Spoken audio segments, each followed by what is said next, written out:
wanted to do.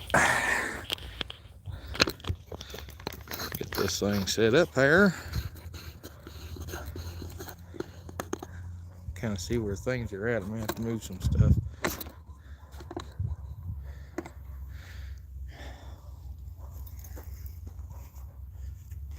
God, it's brighter than hell out here. The sunglasses didn't help that much because the sun's right in my face. All right, we are rolling.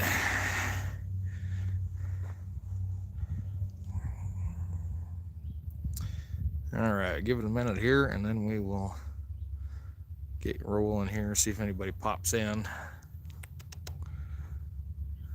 I don't expect we'll get too many. It's Sunday morning, and people are probably in church. Yeah, we got one. Yesterday we jumped from, or the day before, whenever that was, we jumped from 1 to 5 real quick. I think it was the other update. I say, yeah, it's 10 o'clock. Hey, Diane. Which means Garrett and them are still in church, so yeah. So anyways, anybody that comes back and watches this after the fact, another little update. 11 Bang Bang channel had their strike lifted last night, so they managed to get a second review. I don't know how that worked, but Garrett called me about midnight, and the strike had been lifted, and it was in the erroneous. So somebody being a troll reported the stream, is what it come down to, because YouTube went in and said that they hadn't done anything wrong. But I think they're still planning on not doing much for movie reviews for the foreseeable future.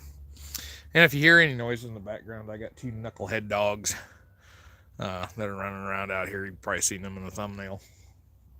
But anyways, today's little live session is all on hide tanning. Or trying to. It's not going to be real big. I got 3 deer hides here that have been soaking in this bucket. They've been soaking in eggs overnight, and managed to find some eggs for a reasonable price. It's still expensive. Then over here, I guess I could show you. Over here in this bucket, I got 4 more hides going. Now I got to see if I can get in there. So we're just going to see how this turns out. So this little rack I got here, this is my ringing rack. We threw this up yesterday. It's just 2 T-posts and the crossbar off my old rack. So my old rack was out of a tree that we cut down on my dad's backyard, but the old post rotted off, and so we used these T-posts. They were laying around. I also have my hide fleshing beam over there, but I'm going to have to replace it because it's pretty well rotted.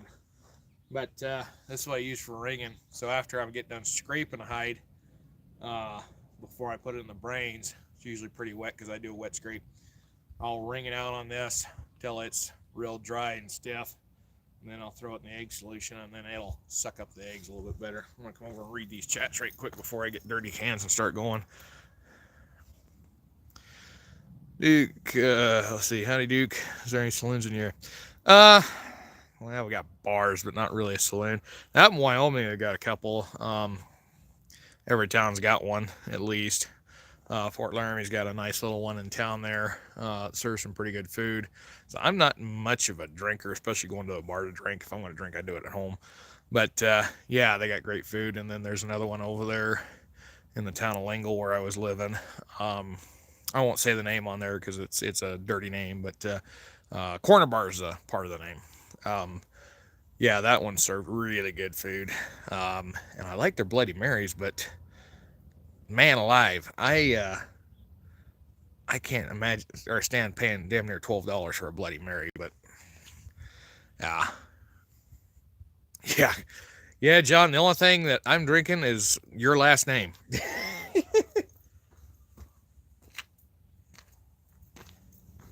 This is the only thing that I drink around here right now. Once in a while I'll have some beer. I get in the mood for it. I'll have a few beers.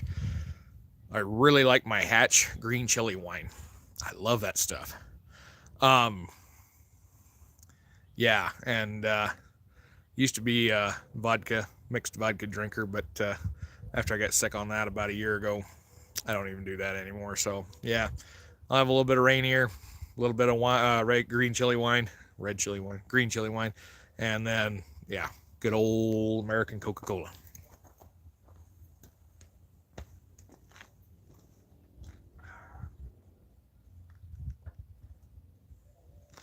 So we're gonna get things kind of rolling here. So yeah, when I'm ringing a hide, take it out of there and let's see. Ooh, this is a stinky one. And never fails, eggs always kind of get a little soury.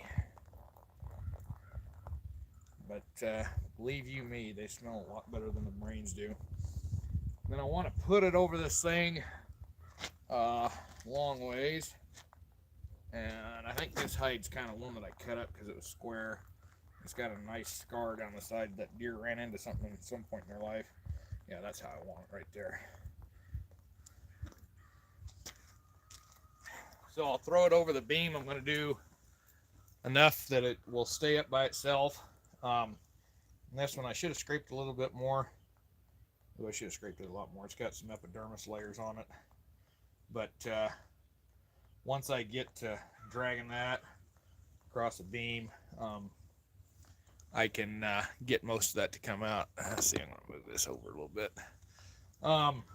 Actually, that one I might need to take over the fleshing beam and scrape it because that has stuff that needs to come off of there. We'll go ahead and ring it here, get started on it. Yeah, I know which one this is. This is one I let dry, so it's got a lot's got to come off of it. And the dogs love to come hang out when I'm doing this, because you know they get little nibbles and bits.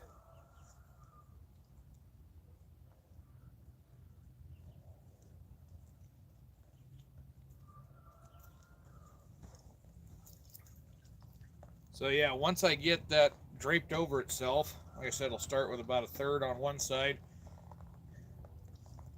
Then I'll flip it over. Then I do like I'm doing right here. We do what's called the donut.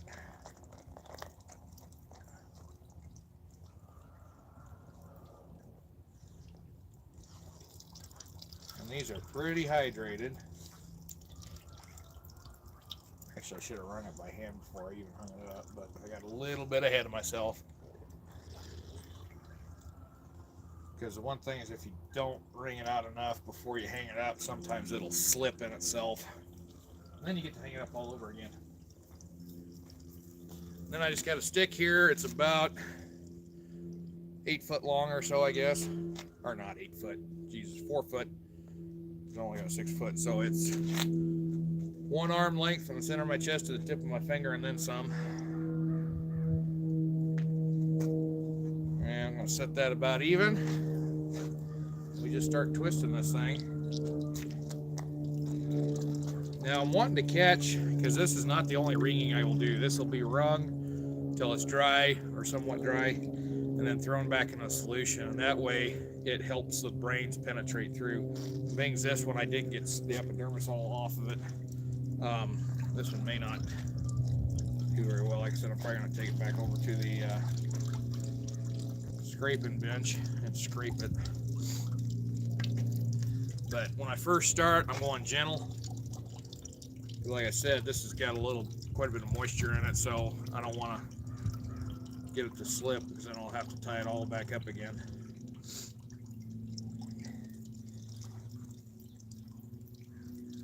But by the time it's all said and done, I will be getting pretty, I'll be really ringing this pretty hard.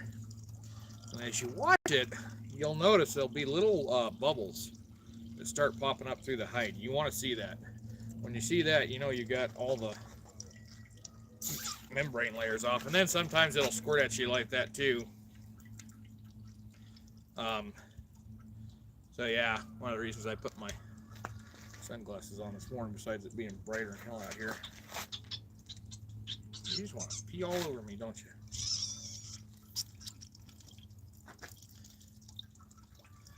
Yeah, just ring that.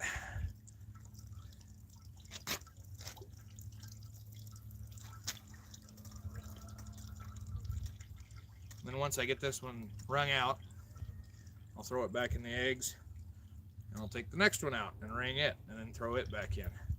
And see, I don't know if you can see it very well, but right here I got those bubbles coming up, so I know that we're getting close, although they're not as widespread as I'd like. But like I said, I didn't quite get this one scraped enough. But that's okay. Um, you don't get it scraped enough, you just take it back over to the hide or the scraping beam, and you can scrape it again there and see, yeah, part of my donut did come undone. So let that drain a minute.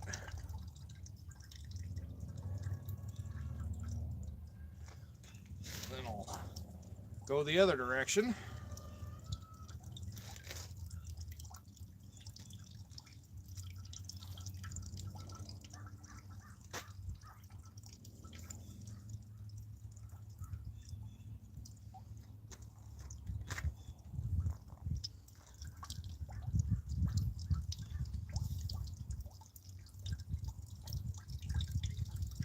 And I can already see it up here on the top getting dry.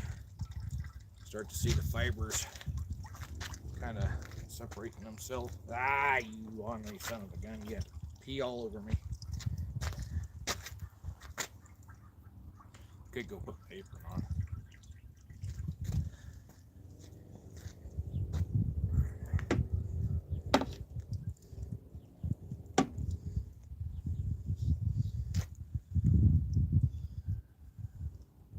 When I first started tanning, I really hated this process.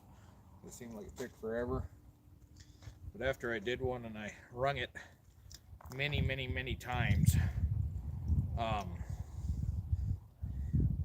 then that hide almost turned out perfect on the first try, I've really become a firm believer in this process. Alright. And so yeah, part of it slipped when I was wringing it, so we're going to just kind of readjust here. So you can see how much it dried it out. Did quite a bit there, but you can tell by the feel of it how far along it is and how well those eggs are soaked in, and how pliable it's going to be. Is right now it's got a lot of stiffness to it, so that means that it's not anywhere close to being ready. Nowhere close to being ready to be stretched and turned into a piece of leather.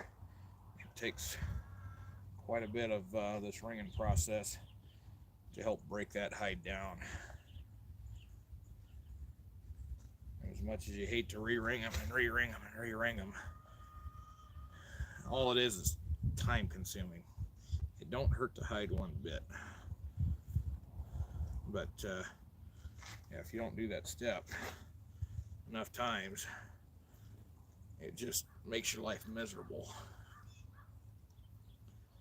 And there's some guys that can do it and get it done on the first try, and I had one hide that almost came out right on the first try, but that don't happen very often. Now, some people use to get the hair off, they use that bucking process where you use lye, and they do get quicker, better results because that does get the membranes off. However, I don't like messing with that stuff. That lye will take your skin right off if you ain't careful with it.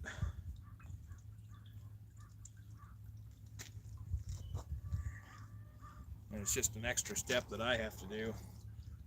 I like the two methods I prefer is the dry scrape, which I haven't done that for a long time. And one of the reasons I don't do it is because the most hides I've done that have holes in them, I did it when I was dry scraping. The thing I like about the wet scrape is that all I do is flesh the hide. Once I get it fleshed, I'll let it set, fold it up. If it's not too terrible hot, if it's, averaging about 40, low 40s during the day, I'll just let it sit outside, throw it in a garbage bag, as long as it's not freezing. And, after a few days, if you've got all the fat and the flesh off, it doesn't rot too bad. That stuff will just peel right off. I did that with Caroline's antelope skin, and that thing just came off beautiful. and then I've let them set in buckets like I'm doing now. But if you do that and it's warm, bacteria get going, and then it stinks to high heaven. I actually threw a hide away because it was so rank. And I kept it in the back of my car, and Caroline got in my car one day, and she's like, I feel like I just stepped into a porta-john on a 100-degree day. It was bad. Right now I'm putting a lot of pressure on this because it's locked in really good. Just keep the pressure on it. I'm gonna let it off. Let it drain.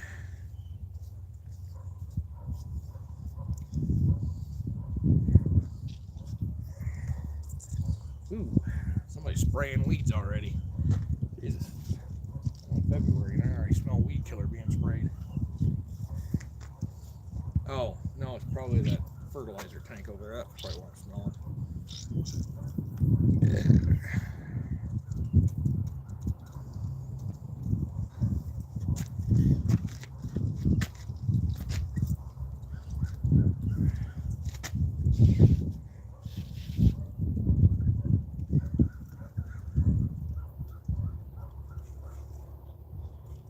Just keep doing this ringing process back and forth.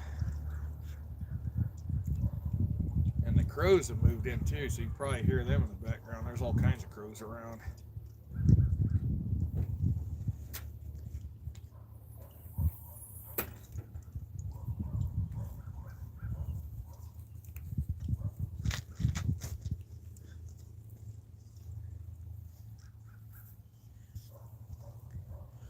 Grandma's going the other direction. I guess she didn't want to be on camera.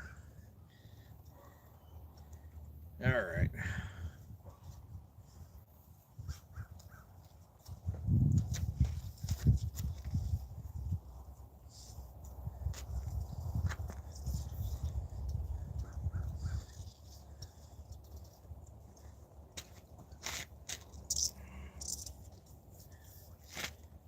When you think you got it all squeegeed out, there's always a few places that still have moisture. But what I'll do is, after I do it both directions, I'll rotate it about a quarter turn, twist it up both directions, rotate a quarter turn, and get most of it out. Well, this one I've got pretty dry. I may go ahead and just throw it back in the eggs. But you can use brains for this. I mean, that's technically what this is, brain tanning. Just that I don't have anywhere close by to get them, and you know, with all the CWD that's been going around here in the last few years, I've just gotten extremely reluctant to use the brains from the animal itself. Although I've got one hide over there that's in the freezer, has been soaked in brains. I just I don't know, the eggs I feel a little safer with, because I can survive salmonella easy enough, but CWD, that's not something I want to be the first one to contract.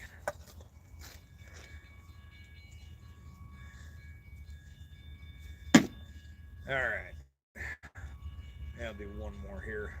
Before I do that though, I'm gonna come over here and take a look at the comments. I seen a few pop up here. I don't have a handy helper to help me. Oh, and then this is the other problem with this place. Damn trains. It's about 100 yards.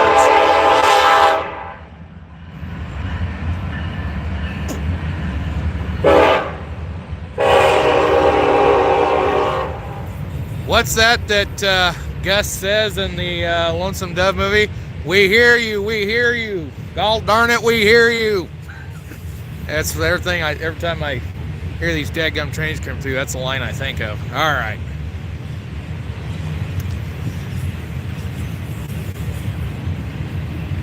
You know, Saboteur, I gave that a thought too on that. Yeah, them you run them through.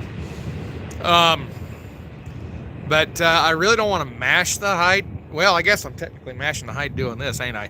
I don't know. I just with that, you know, you're gonna mash things down. With this, you're stretching fibers while you're mashing other fibers, and yeah, I don't know. Morning, Doug. All right, I'll go back over here and ring this, and then we'll throw it in the eggs. I'm not going to get the 3 that are in here tan today, but I'd like to get them rung. And then maybe one of them I can finish today. I doubt I'll do it on the chat because it takes a couple hours. Nice thing is it's supposed to be almost 60 degrees today. And I'm kind of wanting to get it to where maybe tomorrow I can get another one done.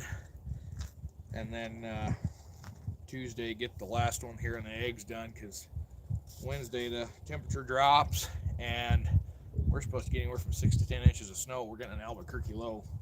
And if you're not familiar with this area, Albuquerque low means one of two things. Either the, there go the dogs barking. Either the estimate for snow is too low or it's too high. And it's been so long since we've had one that was too high, I wouldn't be surprised if we wound up with 3 feet on this one. Just because they've already got it estimated 6 to 10 inches.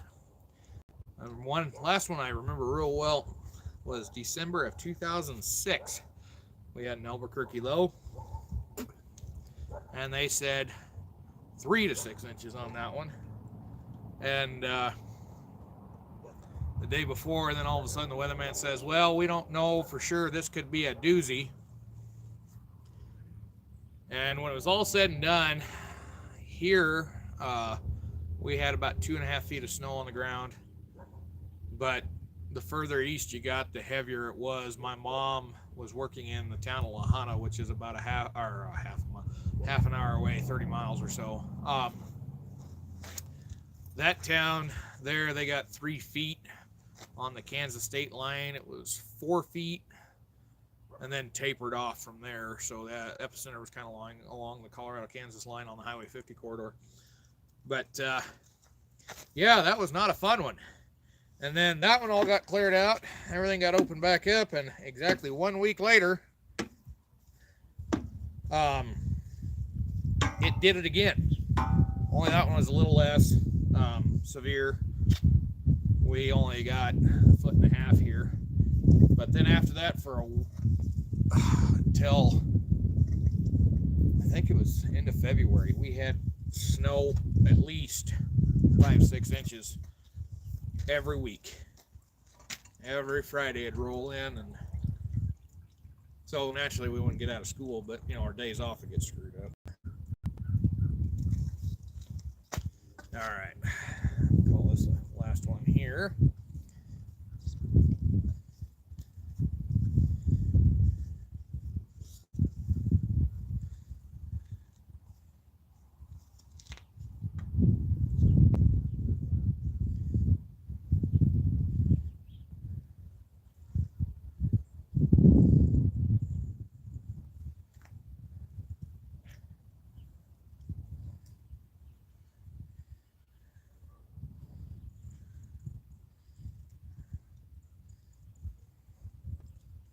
And see, it's still a little bit wet in here because in the center it never really gets stretched out good.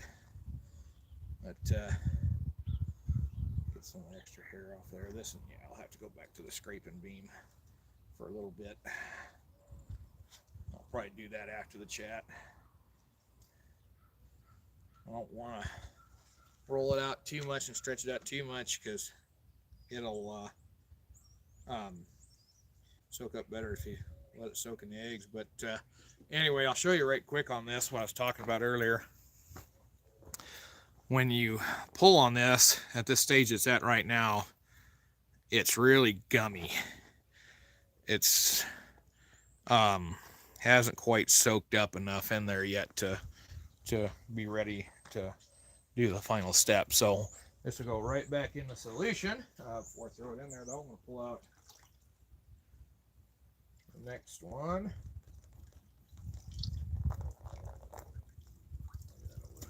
Then it flips back and gets stuff in your mouth. And let's see. Go ahead and pull the other one out too, and then I'll throw this one underneath it. Well, that was the idea. It didn't work out that way. Alright, so I got this other one. It's covered in dirt because it touched the dirt. And I don't know what it is about hides when it touches dirt. That's where the dirt stays until it gets completely dry, and then it'll rub off. Dirt sticks to these things like stink on, you know what. Yeah, okay.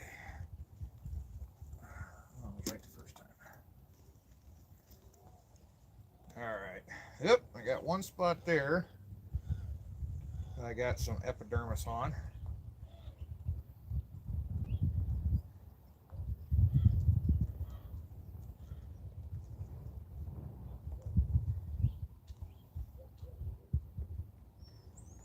Well, that one's small enough. It's not going to cause too big a problem. So I will deal with that later. Let's try to squeeze this down just a little bit. I need one less rack on this rack. I got my bucket resting on.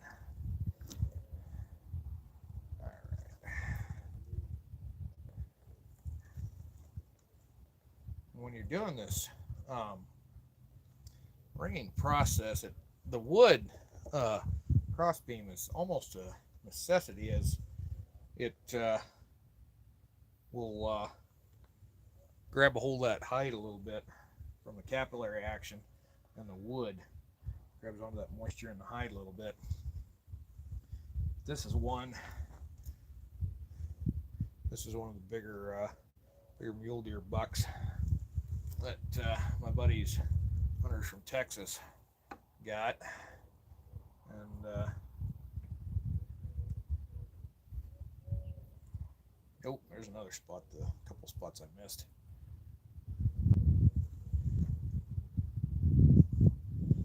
Sometimes you get a hold of it, you can peel it right off, but up on these arms, I always miss some up there because it's so thin. It's easy to tear it trying to scrape that off. Now this one's going to wind up with a couple. I can tell you right now, it's going to wind up with a bunch of holes right up in here, so I can see them. But yeah, those guys from Texas, I greatly appreciate them letting me have the hides, and my buddy Sam for letting me come out to get them. The one thing I'll say, the one hide that they did for me that I wasn't there, and they skinned it with a knife. That poor thing's got knife scars. And knife scars on these hides equal holes when you tan. So that's why when I'm there, I always pull them as much as I can. The knife only comes out when I'm trying to get it away from the hind legs and trying to pull out the front legs. One of the guys up there said, well, when you do that, you got a lot of meat left on there that you have to scrape off. The thing of it is I'd rather spend an hour scraping off meat than 8 hours sewing up holes before I can make anything after I get done tanning it.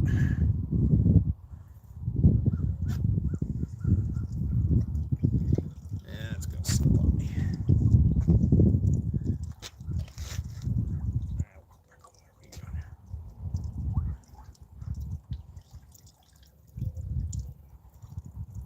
Yeah, she's gonna slip on me. I'm gonna have to readjust this one. They will. They get pretty slimy and greasy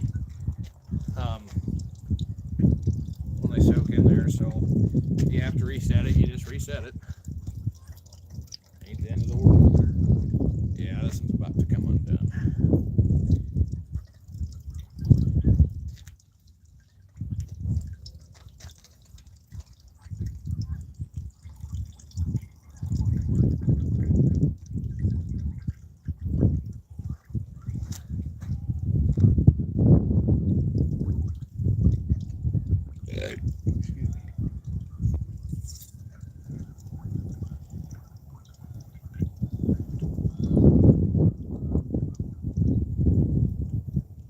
Yeah, I can really hear the bubbles coming out of this one. You can't really see them very well, but you can hear them.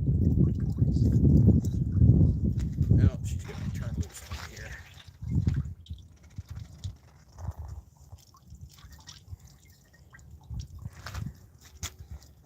Believe it or not, I actually got quite a bit of pressure on this thing right now. Yeah, I'm starting to get bubbles all over it, so that's a good sign.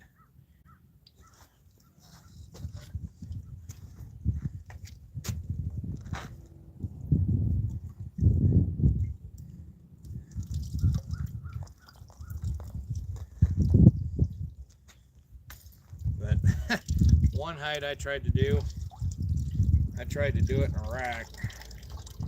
In fact, the rack is still sitting over there leaning on the boat. Where you soak it in eggs and you put it in a rack and take a stick and run over it. I tell you what, by the time I got the thing in the rack, that hide was so dadgum stiff, I gave up on that venture. Everybody has telling me, it's like, well, you do this, you do that, you do this, you do that. And I've watched them run them over cables, and a lot of my reenacting buddies said, oh, no, we don't like doing that. That's not a good way to do it. Well, I didn't have a cable, so I got mad one day, and that one hide, I had it in the, that was when I was doing the eggs. I had it in the eggs 10 times, and it just would get stiff on me. So I grabbed a hold of that son of a gun and started to stiffen up, and I went over to my grandmother's carport, and we may move over there later on here in the stream, but over to my grandmother's carport, and that thing's held up by big square fir posts. I just started running that sucker back and forth over that on that square post, and when it was all said and done, I thought I had it. It was soft, it was pliable, it was just like cloth. And it was getting dark that day. My shoulder was hurting. Shoulders, both of them were hurting. And so I was like, well, it's done. I went and set it down. Well, I was probably actually about a half hour from being done. Right on the butt cheeks. I picked it up the next day, and the butt cheeks were stiff as a board. But I went over and I wound up smoking that hide anyway. And when I smoked it, the butt cheeks, they limbered up a little bit. They weren't near as stiff as they were. And I've been meaning to go over and wet them and just keep moving them, because another guy that tans them told me, he's like, yeah, when you get it like that, where it's a small area, just smoke it. Once it's smoked, just take a wet rag and lay on it for a little while. Just get that area damp, and then he said come back and work it, and he says it'll come out every time. He said the only thing is it'll wash that smoke out a little bit, so you'll have two areas that stand out.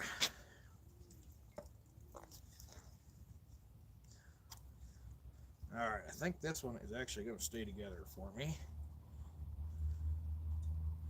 Maybe.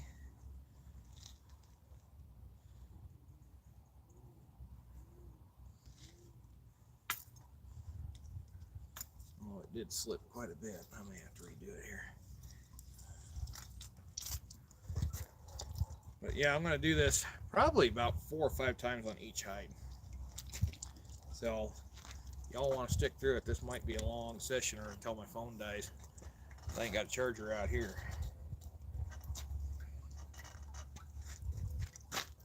Yep, I hear the church bell. Sunday school just let out.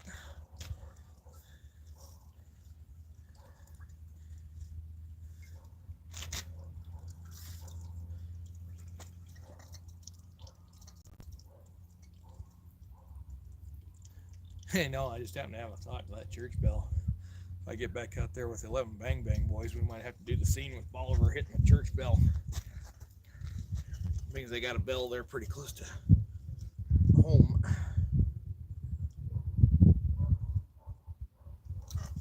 All right, let's get serious here. Start moving this along.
Alrighty. I think I'm going to readjust this one. It's getting a little long there.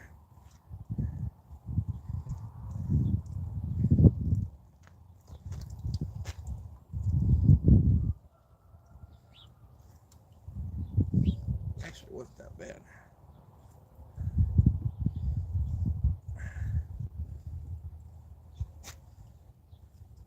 Yeah, you can tell by how stiff they are. That thing is really stiff.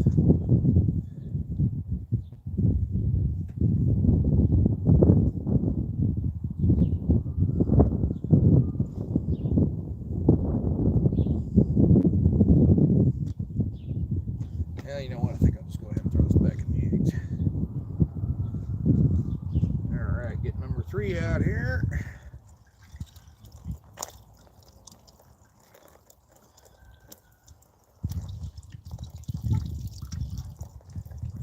What's funny is both these hides, when I pulled them out of the garbage bag, I forgot that they'd had hair on them still in places. Because they had a couple spots that the hair just wouldn't turn loose, and I couldn't figure out why for the life of me, because the back was turning loose, but the belly wasn't. And usually it's the other way around.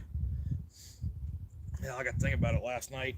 And the day I was scraping those two, that was the day that it was about 20 some degrees. And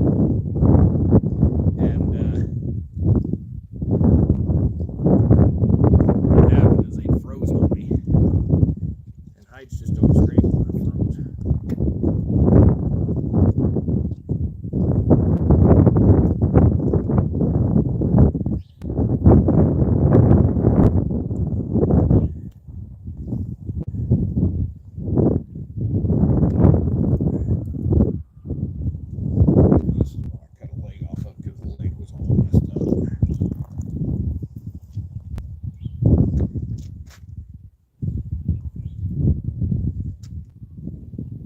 Ooh, that one's got some epidermis that needs to come off yet.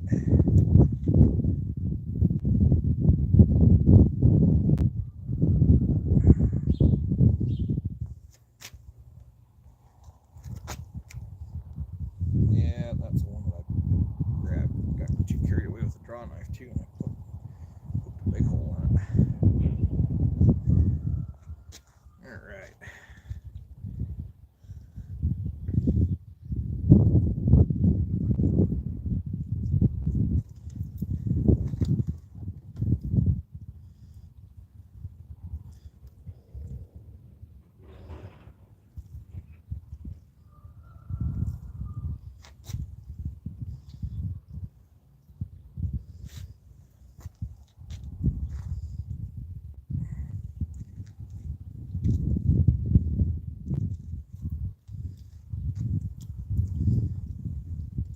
The thing about holes is that when they're in a wet stage like this, you can't do much about them. They're going to get bigger as you tan them. But once they're tanned, then you can sew them up before you smoke it. That's what I usually do. I have a couple scrap hides over at my house that I use for patch material. I just cut a patch out, sew it in. Then I worry about the. Oh wow, this is really getting the bubbles out. This is gonna be a good one. Oh yes, bubbles everywhere. This is that one I scraped last night. That really went over the whole thing. Bubbles, bubbles everywhere. That's what I like to see.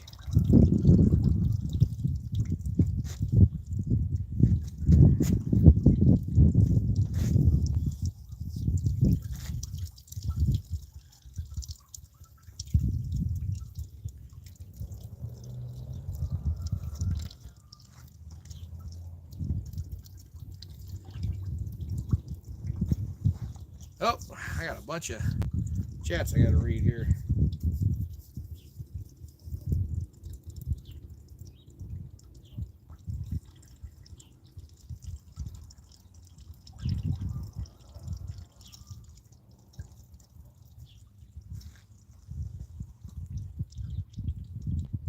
I doubt that'll stay if I leave it.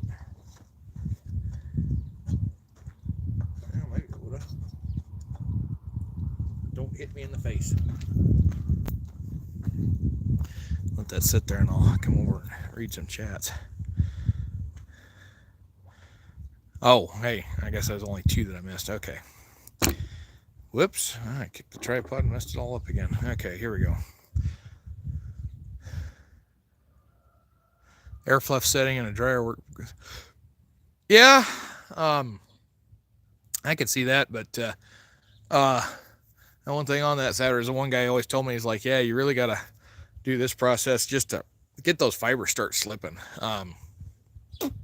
I thought about throwing them in to a dryer with a bunch of tennis balls when I got ready to start doing the drying process, and I couldn't convince my grandmother to let me do that for some reason.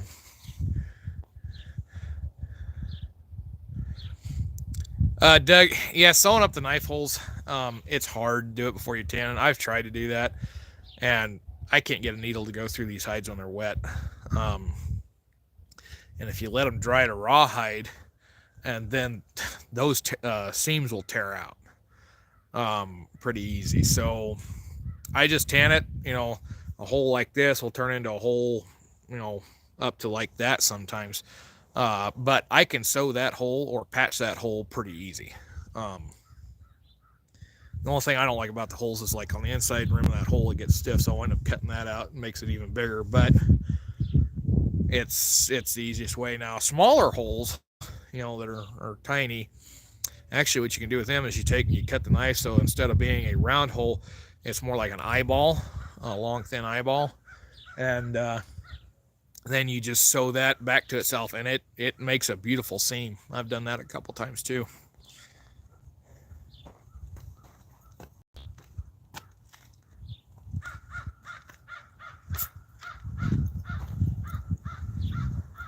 And if I knew it wasn't up to the neighbors, I'd shoot some crows today, because them things are, I don't know what happened. They moved in.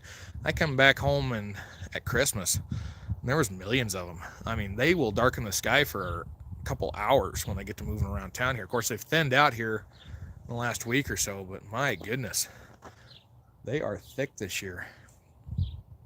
Years ago, my dad and I seen them about this thick, but they was down at the Rocky Ford Dump, which is another town to the east of us here.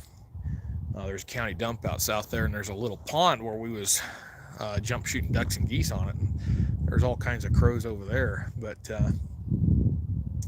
I do believe they're still in season in Colorado. But even though I'm outside of city limits by 100 yards, there's enough houses close by here. It's just like shooting them, not the best idea. And the one year we shot doves out here, my neighbor that has the pasture across the street from my house, he didn't have any livestock down there. I checked with him before we shot doves, and we just kind of shot over in that direction because there's nothing but a cornfield on the other side. and there's a big wad of trees that's usually where the shot winds up at when I use my mom's 410, is in that trees along that irrigation canal. But Sabater, I do not envy you on scraping that buffalo hide. I have done that. Ours was staked down to the ground. We did, old-fashioned way, chipping at it with hand scrapers and such, and I'm sure that's what you're doing. But yeah, we didn't mount it up on a thing. And then my buddy wound up tanning that. He took it home to finish tanning it, and he set up some corral panels, the green panels, portable panels. He set those up in a circle and tied that hide in there on that, and then did his brain tanning, and it turned out pretty good.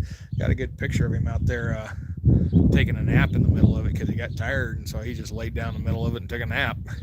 Got back up and finished tanning it, and I guess it turned out real good. But God, my shoulder, oh Jesus, I couldn't tan a buffalo hide right now if I wanted to.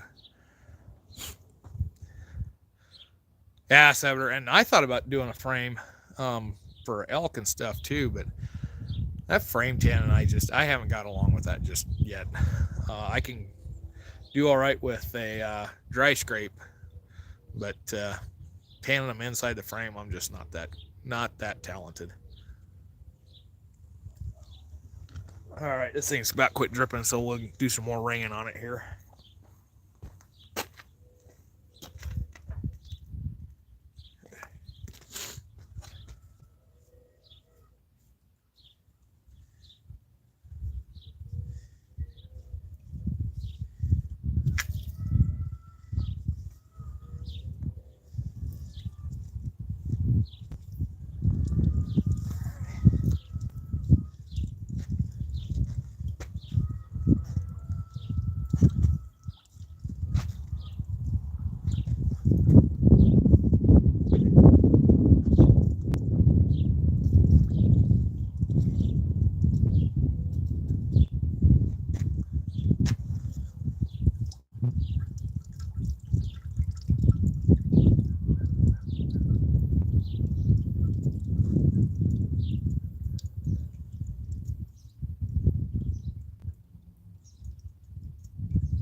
This is a long, drawn out, slow process.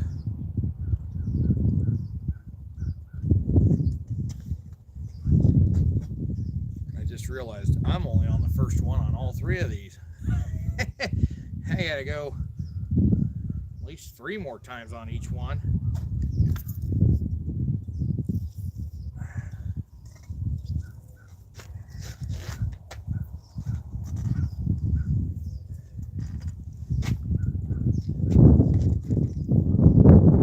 I'm surprised my dogs ain't over here around my feet. Yesterday, I couldn't keep them away from my feet. Today, they're out napping. They're both over here by my uncle's concrete mirror. Gracie's in the shade, stretched out. Dolly's watching for cats in the sun. She's watching good too. She's paying attention to me. Honoring mutts. Now I figure that reincarnation stuff is legit. I want to come back as a dog with a nice, good family because all I have to do is just lounge around all day, sleep in the yard.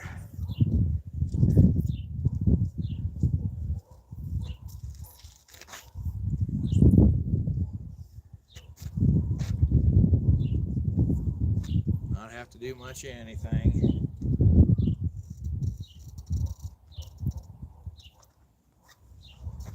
I think I about spoiled Garrett's dog when I was out there in Kansas because his wife didn't like him being on the couch.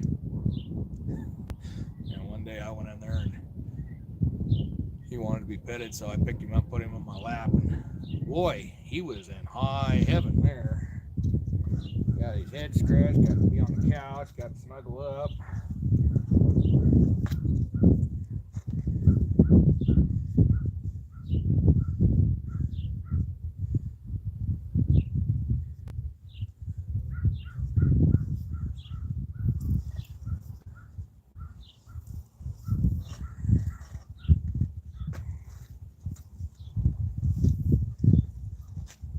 This thing's getting started to get pretty dry here.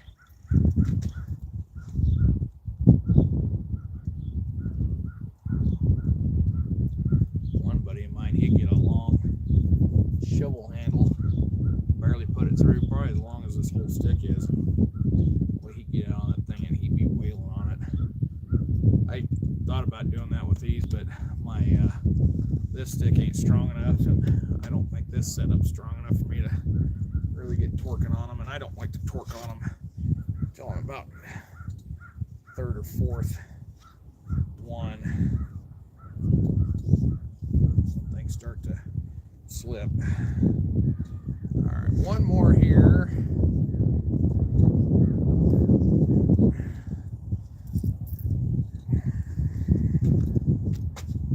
It helps too if you push down while you're doing this.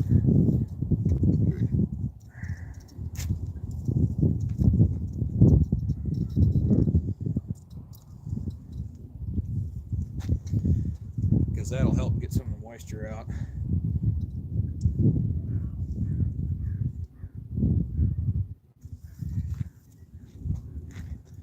But yeah, if you try to take a hide straight out of the solution, try to start drying and stretching on it, boy, that don't work.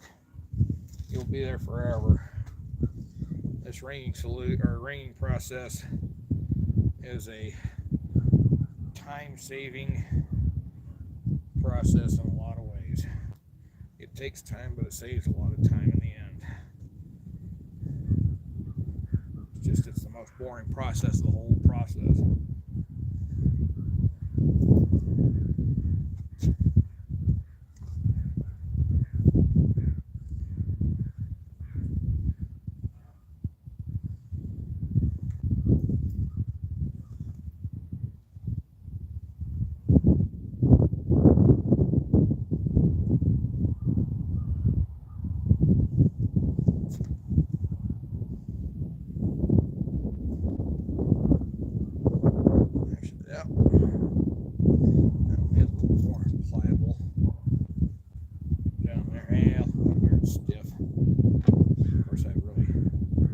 Stretch this sucker out up there too.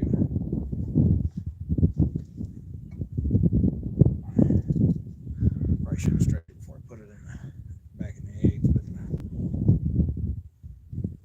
yeah, on the edges that is nice.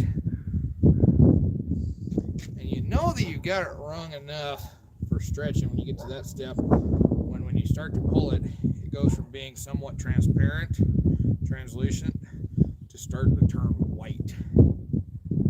That's when you know you're getting close. This hide, other than the middle of that back, this one's going to tan very nicely, I do believe. Once I get all these tanned though, then I got to figure out what kind of clothing article I'm going to make out of them. I'm thinking about a nice jacket.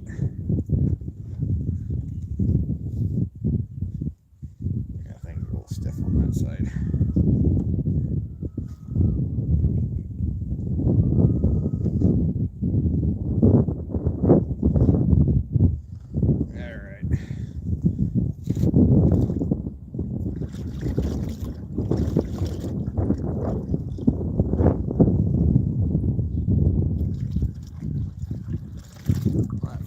Soaked them up very good yet. Of course, my solution was cold. They were in the fridge all night. I know the eggs was getting into them because when I took them out of the thing, the eggs had sucked out of the water and were all stuck on the hide. And the eggs were beat. You beat the eggs when you do that. Mix it up real good. Make a soup out of it.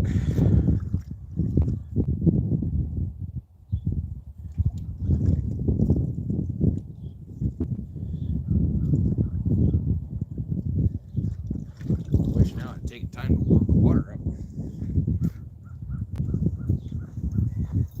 Alright, I haven't been paying attention to the chats here. Let's see what we're doing.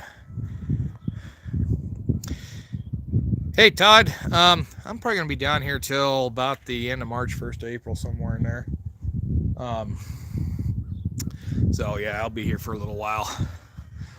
I'm going to try to, here in the next week or so, get some leather ordered so I can resume holsters again. I got enough orders that I just need to sit down and get things done. And then, yeah, get that stuff. And then I need to get my taxes done this week too. And then I should have enough saved up. I can get back up to Fort Laramie and be up there for the summer and then see how the whole leather business plays out. Cause I don't imagine it's going to play out too well, but oh man, poor shoulder's starting to feel it. But, anyway, keep cracking along here. We've been going for an hour already. What are you doing, Goofy?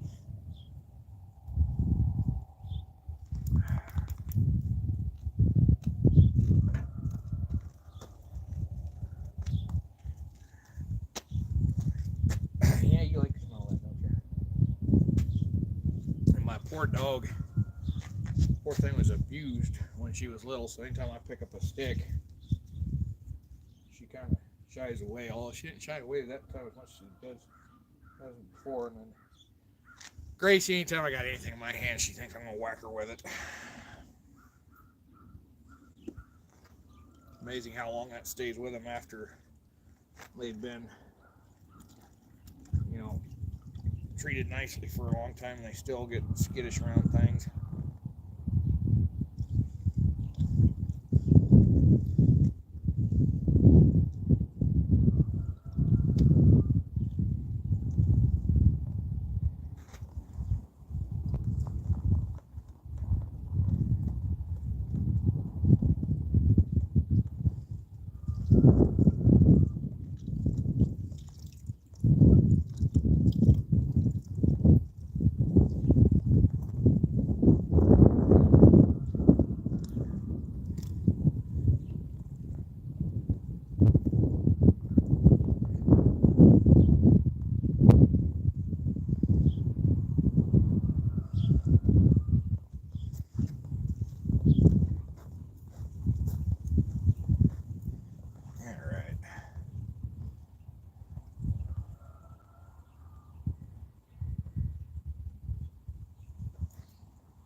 Still got 5 people watching.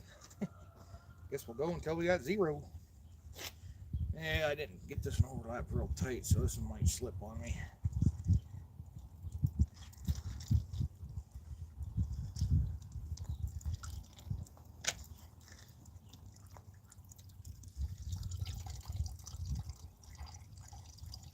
Yeah, it's slipping.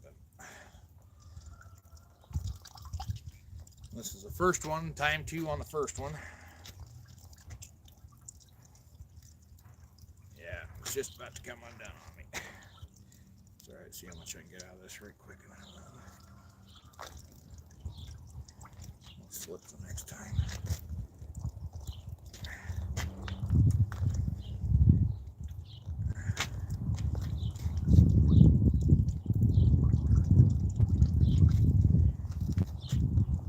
Alright, now I gotta redo it.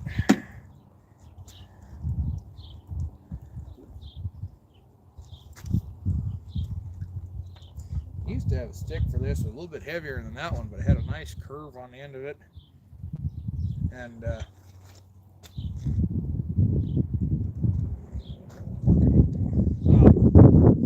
a real nice curve on the end of it. I looked for it the other day, couldn't find it. And asked my dad if he'd seen it. Oh, we picked it up, burned it. God dang it, that was my stick. Hey, yeah, it's starting to stretch a little easier. Of course, it's pretty damp. Alright. Let's redo this sucker here.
That's the one thing I don't like about down here is everybody comes down and uses our private road all the time.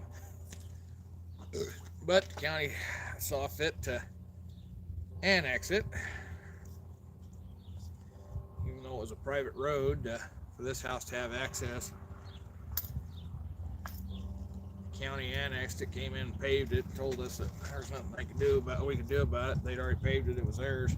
They never did give us any compensation for it.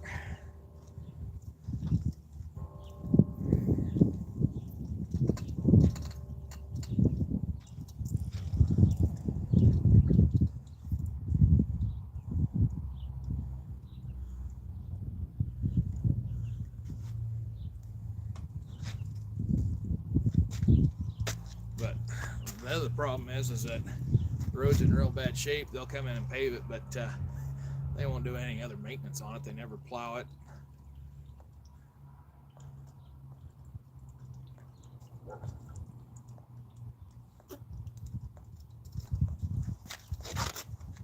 Dolly, what you barking?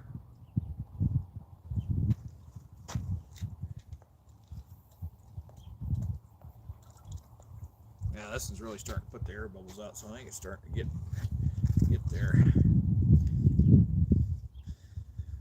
But I am going to have to scrape a few things on it, I'm afraid. This one does have quite a bit of epidermis left on it.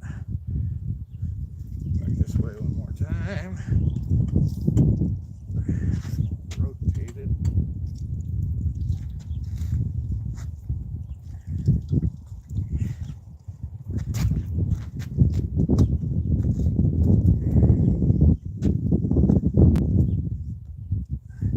And as I go through this, I'll just progressively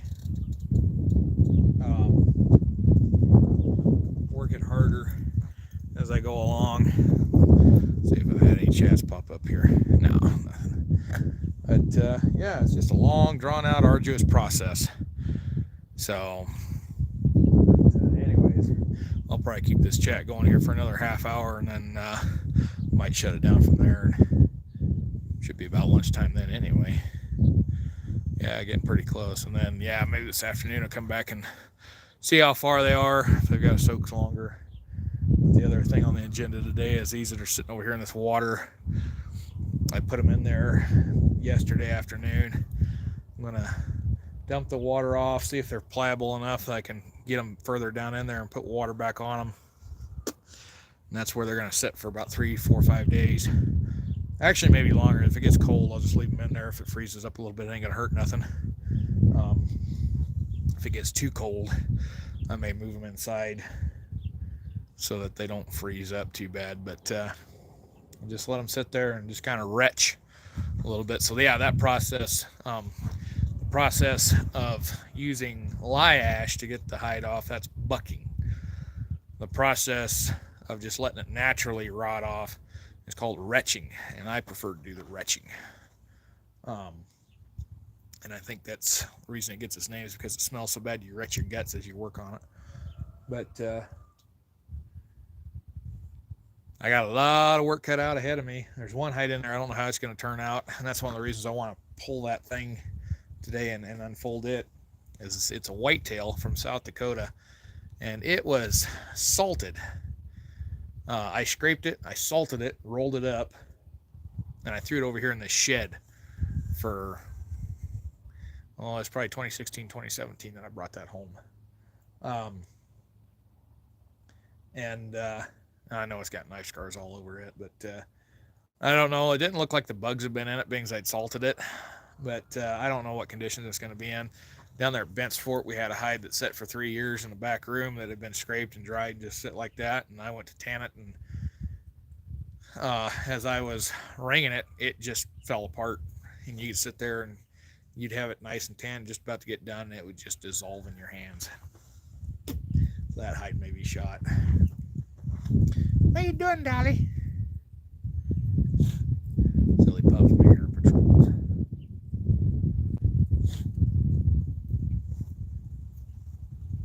You don't want to be on camera? Oh, I said something to one, so the other one had to come over and get her attention too. We're going crazy.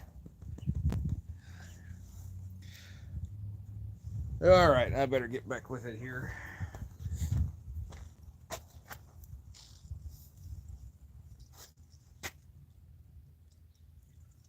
I'm really putting pressure on it here.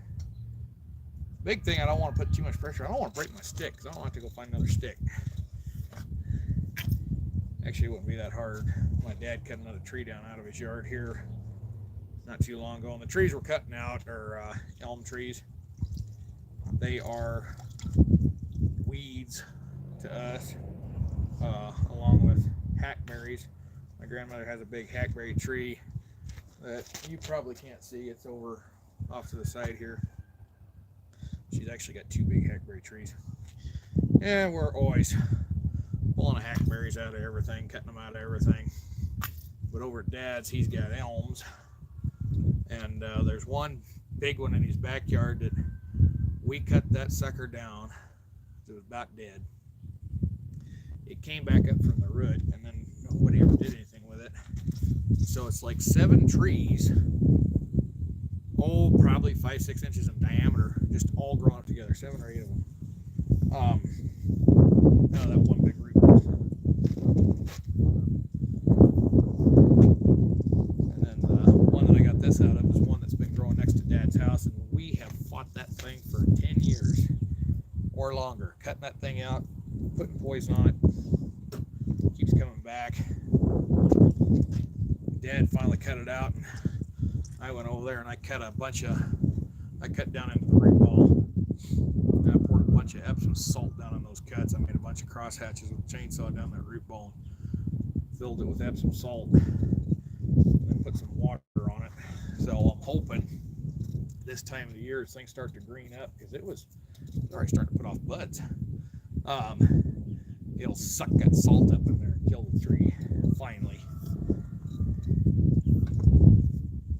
I don't feel like going over there and digging the son of a gun out. The bad thing is it's right up against the foundation of the house. But if that don't get it, then I guess we'll just have to go to the Roundup option. I don't like doing that either.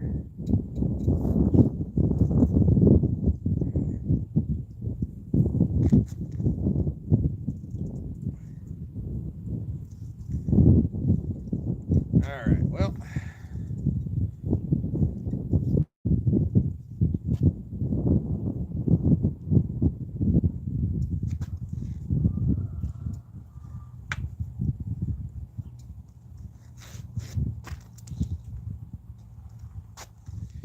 All kinds of people driving around in neighborhood today.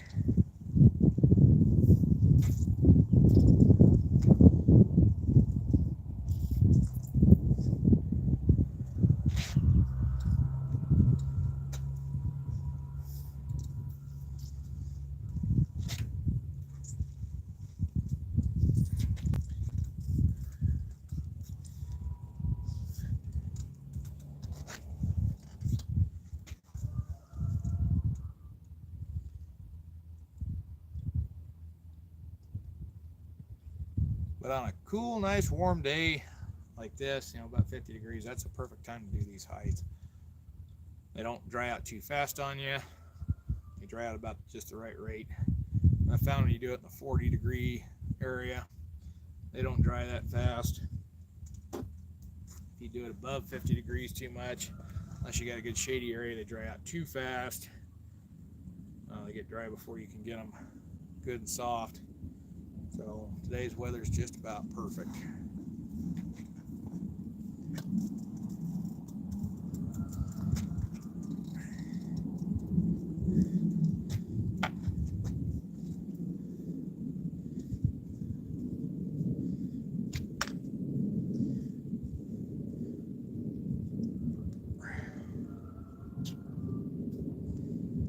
One of these days I'd like to get my buddy Daryl on here to do some of his hide tanning, but I don't think he does too much hide tanning anymore. He's been the biggest help for me.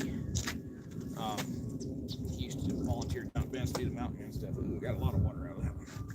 But I talked to him this spring, and he said he kind of slowed down on it quite a bit, because I didn't realize he was high up there in his years as he was. But he'd be a great wealth of knowledge to get on here and have him do some videos.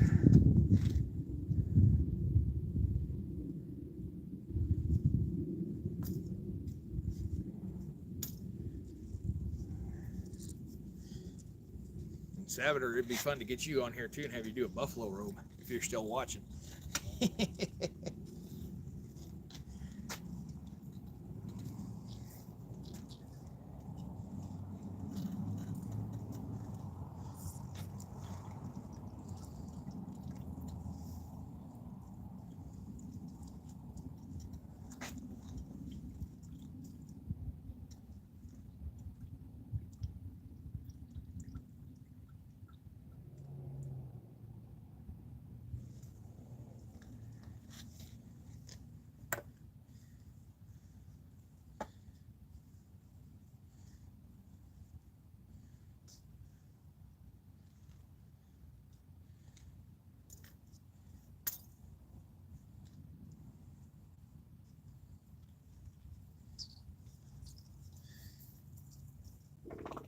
Ooh, excuse me.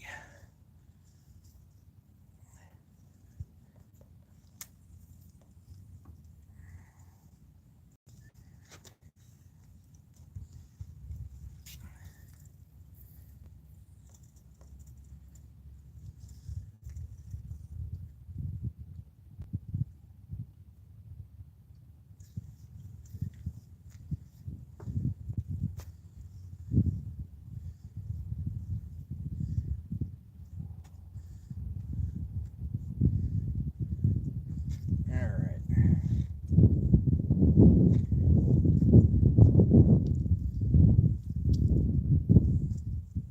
Still juicy on the inside. Not bad.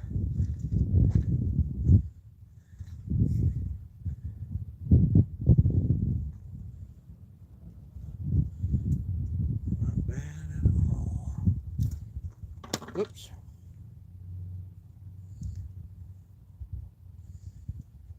Yeah, it's starting to pull apart a little easier.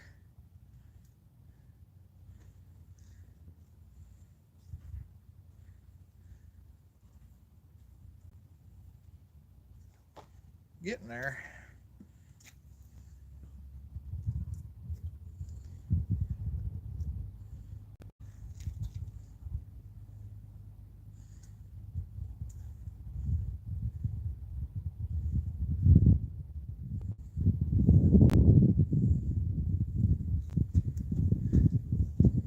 Oh yeah, where it pulled there, it really looked nice when I did that.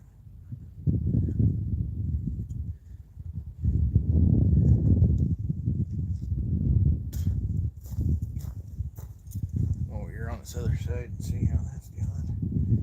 Yeah, that side's stiff, so that's in the back. If I'm not mistaken, I think that's the neck. Do the neck of the tail. That might be the tail. Um, anyway, yeah, the tail, buttock section, um, and the neck are the hardest ones to dig because that's where everything's the thickest. Out here on the legs and stuff, and the belly, that always tans real nice because it's soft, thinner. Not softer, it's thinner. That's the word I was looking for.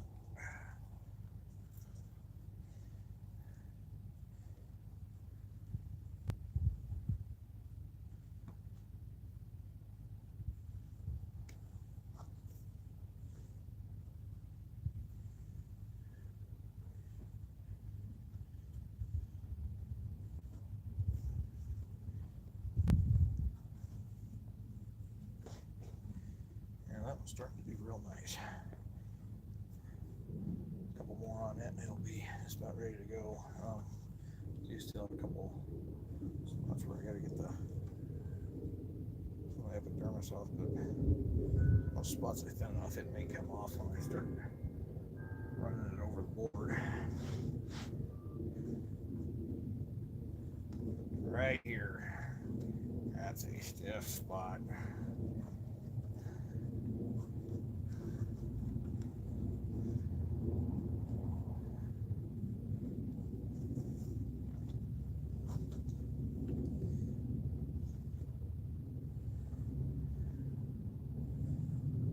But you know what? I think if I started working it, that would soften up in there.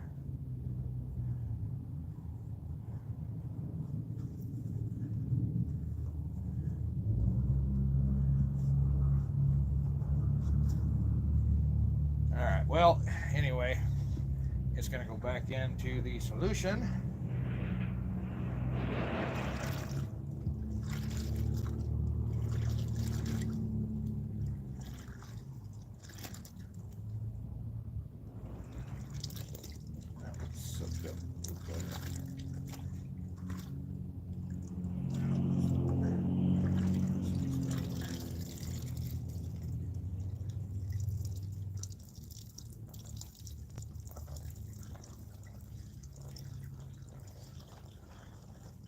This one's got a scar on it.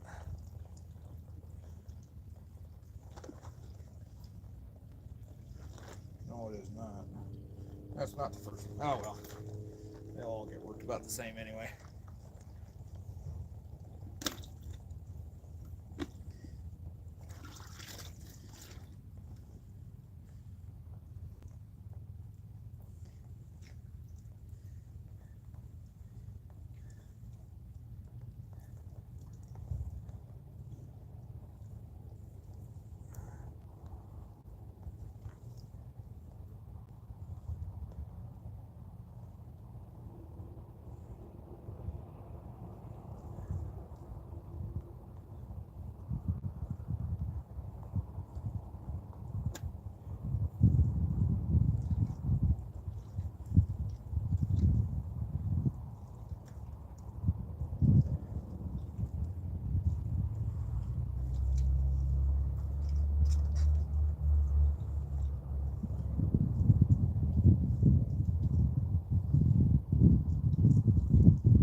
All right. Let's see what's going on here on the chat. Nothing much. So, anyways, yeah, I'll probably run it here for one more ringing on this height here, and then probably shut down for a while. Otherwise, it's just going to be a lot of nothing on this chat. Um, yeah, if you got any questions or comments, I should have known better on Sunday morning with church. I wasn't going to get a lot of folks in on this one. But anyway, yeah, if you didn't catch on earlier, just another, I'll reiterate this again.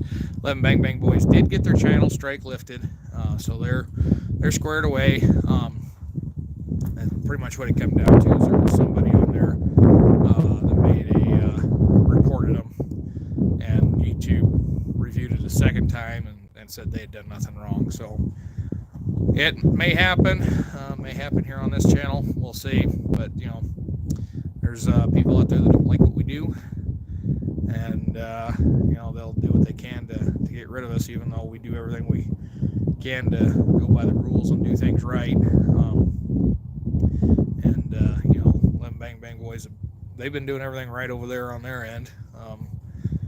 So somebody just had to be ornery, but yeah, hopefully if it happens over here, it happens. Hopefully we don't get taken down, as I've put a lot of time, a lot of money into this channel.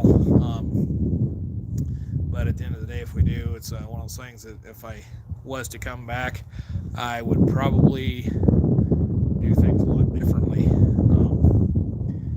And there's some things I just wouldn't be able to do again. But yeah, I think I go a different direction with the channel if we had to start over again. All right, let's see here. Yeah, Saboteur, and see, I tried that too, and you cannot get a needle to go through that skin while it's wet. I just cannot get a needle to go through without using a Glover's needle, and I don't like doing that because a Glover's needle doesn't punch a hole, it cuts a hole.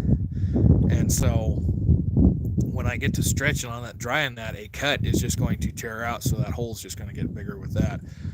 Whereas a punched hole, you're not cutting fibers, you're pushing fibers out of the way. But yeah, I tried it, it didn't work. So I just wait till I'm done, and then I sew the hole back up.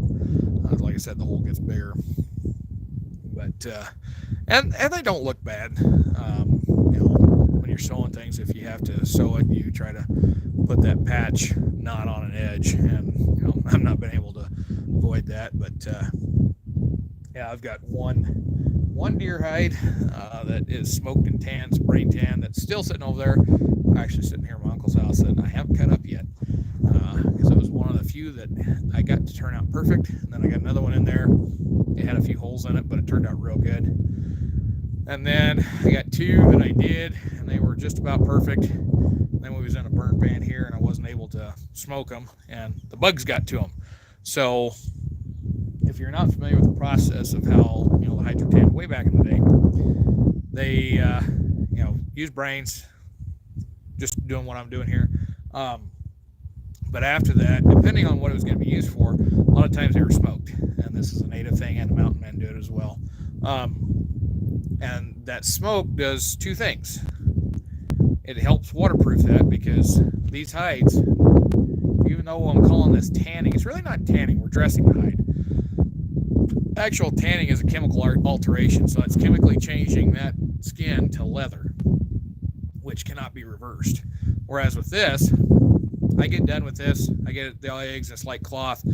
All I'd have to do is throw it in a bucket of water, let it sit for 4 or 5 days, take it back out and let it dry, and it goes back to rawhide, because all them brains and stuff just wash right back out. And so what the smoke does is it makes it waterproof, because smoke is not water soluble. It's just like creosote. So essentially you're putting creosote to the hide. So when you smoke it, it waterproofs it, it bonds with the chemical compounds that's in the eggs. It helps soften the hide. And that way, if it gets wet, it doesn't wash out as easy. It will allow the hide to stay somewhat soft and supple after it gets wet. Although if you take and throw it in a river, eventually that will wash out. But yeah, so it's actually dressing the hide. The problem with that is if you don't, the other thing with smoking, if you don't smoke it, is you have to worry about bugs. So the smoke also works as a bug deterrent. So if you ever notice when you're sitting around a campfire and the smoke's coming in your face and driving you nuts, that's also the time that the mosquitoes ain't bothering you, because bugs don't like smoke. And so yeah, the 2 hides that I had sitting above my fridge that I couldn't get smoked, when I got back home Christmas time, I took a look at them, and the bugs had been in them and chewed them up. One was really bad. The other one, I think I can salvage some out of it. It may just turn out to be patch material. I threw it in the freezer to kill the bugs, and I mean, they had larvae growing around on it. They're them little silver moths. I don't know if that's what they call silverfish or not, but they got into that. They got into my wool blankets. They got into my Civil War or Mexican War Dragoon jacket, but they didn't chew it up. It had the 8 casings and stuff all over. They've been all over, but they didn't chew it up. So they got into a lot of my other stuff, and my coonskin hat they got into and chewed it up. And I was afraid that this one whitetail had been chewed up, but I think the fact that it was salted, they stayed out of it. But I don't have high hopes for that thing. I think it's going to fall apart. I think it's going to be a throwaway. We'll find out here in a few days. So, but yeah, I'm going to try to get these tanned. I was talking with Sabater about that. I think I've got somewhere between 15 and 20 hides. It's been so long I've lost count. I brought home 9 from Wyoming. 2 of those are antelope that are going to go to my friend Caroline. One is her antelope. The other one is her boss's antelope that'll get turned into a vest for her. And depending on how fast I get that done, if she gets another antelope, I might make it a jacket. But yeah, so I got those, and then I don't know how many hides I brought home from South Dakota. Well, I've got 4 or 5 other hides in the freezer. So yeah, I'm setting like 15 to 20 deer hides, because I honestly don't know how many I have. Plus the 2 that I've already got tanned, plus 2 that are tanned and bug eaten. And I need to take those out and see how bad the bugs are in them. In fact, that one I might bring over and need to be retanned anyway. It was a little stiff. But anyways, I guess I've jacked my jaws enough that I've hit the hour-and-a-half mark without getting this one squeegeed out on camera. So we'll probably go ahead and skip that. But I'll probably shut her down here in about 3 minutes. Let's see. I'll read the chats here.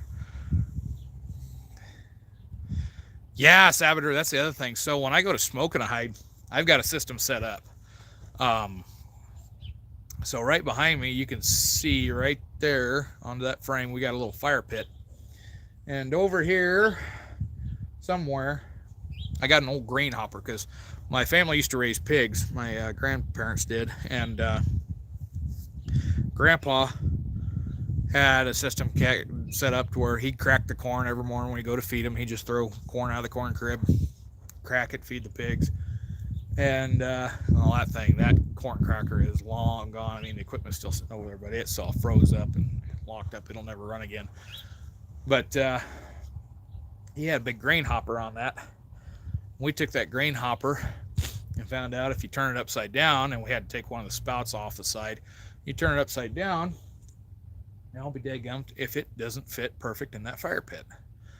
And so what we did, what we do on that is we'll start a fire in that fire pit, set that hopper over there, and I need to put a door in the side of it to feed the wood into it, but I don't have that. We just drop it in from the top. We usually use green stuff.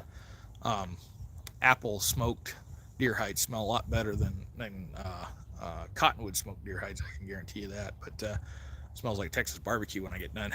Anyway, so we put that in there, and then I've got a big piece of ductwork, air conditioning ductwork, and it's got an S that comes up out of that bin. I put that over the mouth of the hopper, run it out 6 feet, and then I got another spout that comes up. That's where I tied my hides into, and of course I've got a huge tripod to hang them up on, because when that thing's sitting 3 feet off the ground, then I got to run another 6, 7, 8 feet up in the air. And then I try to do 2 hides at a time if I can. I've got old denim pant legs, and I've got that much denim pant leg on the bottom of that, and I tie that off on the bottom, and then what we do is sit there and drink soda or beer or whatever it is, and that's all I do all day is I sit at that fireplace and just keep an eye out. But the nice thing about having that system and keeping the air down is I get a lot of smoke, but I don't get a lot of heat. And so when the smoke's coming out of the hopper, you cannot hold your hand over that mouth for very long without it getting real hot. But you put that pipe on there and then hold your hand over it, and I can hold my hand in that all day because that pipe cools that smoke out, and then it goes up into the hide, and so it's kind of a cold smoking, and I found that works really good. But the thing of it is that smoke really creosotes up that pipe real bad, and one day we got done smoking a hide, moved the hopper, and it got air and it flared inside there, and that thing turned into like a jet stove. I mean, it was roaring. It had flames coming out about 4 foot high. It was like a jet engine out of the end of that, so I'm glad it didn't get oxygen while my hide was still on it. But yeah, I got a system. Keep a close eye on it. Like I said, you don't want to burn your hide up after you spend all this time working on them. But anyway, yeah, we've gone for about an hour and a half, so thank y'all for joining in. I may start another one this afternoon, depending on what goes on. If I get one of these to the spot where I think I can get it finished before the end of the day, we'll do that. But yesterday I thought I'd have till about dark before it got real cool and the clouds started rolling in. Yeah, in about an hour and a half before dark, it started getting pretty chilly. But we'll keep it going.